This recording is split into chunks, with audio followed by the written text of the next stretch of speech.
যুগাবতার শ্রী শ্রী রামকৃষ্ণ পরমহংসদেব ভক্ত ও শিষ্যদের লৌকিক শিক্ষার জন্য নানা গল্প শোনাতেন। সেখান থেকে আজ আমি একটি গল্প পাঠ করে শোনাব। এই গল্পে তিনি ব্যক্ত করেছেন, বাসনার লেশমাত্র থাকলে ঈশ্বর লাভ সম্ভব নয় এবং জীবন দুর্বিষহ হয়। গল্পটি পাঠ করে শোনাচ্ছি। এক নাপিত পথ চলতে চলতে হঠাৎ শুনতে পেল কে যেন বলছে, সাতঘোড়া মোহর নিবি। সে আশ্চর্য হয়ে চারদিক চেয়ে দেখে কেউ নেই। তবু সাতঘোড়া মোহরে তার বড় লোভ হলো। তখন সে চিৎকার করে বলল, নেব নেব। অমনি সে আবার শুনতে পেল সেই কণ্ঠস্বর, আচ্ছা তোর বাড়িতে দিয়ে এলাম, নিগে যা।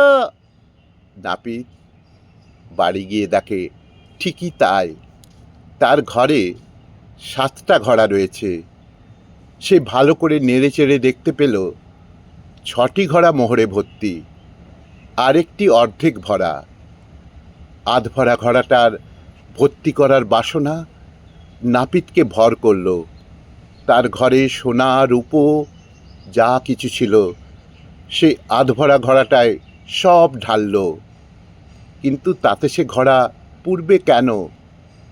নাপিত তার সংসার খরচ কমিয়ে টাকা পয়সা সেই ঘোড়ায় ফেলতে লাগলো। তাতেও কিছু হলো না, ঘোড়া সেই অর্ধেক ঘোড়াই রইল। তখন নাপিত রাজার কাছে গিয়ে বলল, রাজামশাই, কম টাকার মাইনেতে সংসার চালাতে পারছি না মোটেই, দয়া করে একটা ব্যবস্থা করুন। রাজা তার মাইনে বাড়িয়ে দিলেন, কিন্তু নাপিতের যে দশা সেই দশাই রইল। তখন সে লোকের কাছে মেগে পেতে খায়, আর টাকা কড়ি যা পায় তা ওই ঘোড়ায় পুড়ে। পরে রাজা একদিন তার দুর্দশা দেখে জিজ্ঞেস করলেন, হ্যাঁ রে, আগে তুই কম মাইনে পেতিস, তাতে তো তোর বেশ চলতো। এখন তোর মাইনে দুনো হয়েছে, তবু তোর চলে না কেন রে? তুই কি 7 ঘোড়া মোহর পেয়েছিস? নাপিত থতমত খেয়ে বলল, আগে আপনাকে এই কথা কে বলল? রাজা বললেন, যে এসব পায় তার এমনটাই হয়। আরে সে যে জকের ধন, জকটা আমার কাছেও এসে বলেছিল 7 ঘোড়া মোহর নেবে। আমি জিজ্ঞাসা করেছিলাম, এসব ধনদৌলত জমান না খরচের? এই শুনে জকটা পালিয়ে গেল, কোনো জবাবই দিল না।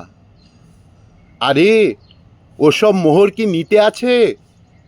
ওর থেকে একটা মোহরও খরচ করার জো নেই। ভালো চাস তো ওগুলো ফিরিয়ে দিয়ে আয়। এই কথা শুনে নাপিত তাড়াতাড়ি সেই জায়গাটায় গিয়ে বলল, তোমার মোহরের ঘোড়াগুলো তুমি নিয়ে যাও, ওসবে আমার কাজ নেই। জক বলল, আচ্ছা। নাপিত বাড়ি ফিরে দেখে ঘোড়াগুলো যেমন ভেলকির মতো এসেছিল তেমনি ভেলকির মতোই চলে গেছে।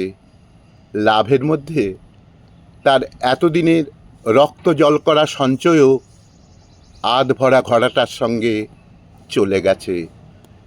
লাভের মধ্যে তার এতদিনের রক্ত জল করা সঞ্চয়ও আধভরা ঘোড়াটার সঙ্গে চলে গেছে। গল্পটি শেষ হলো।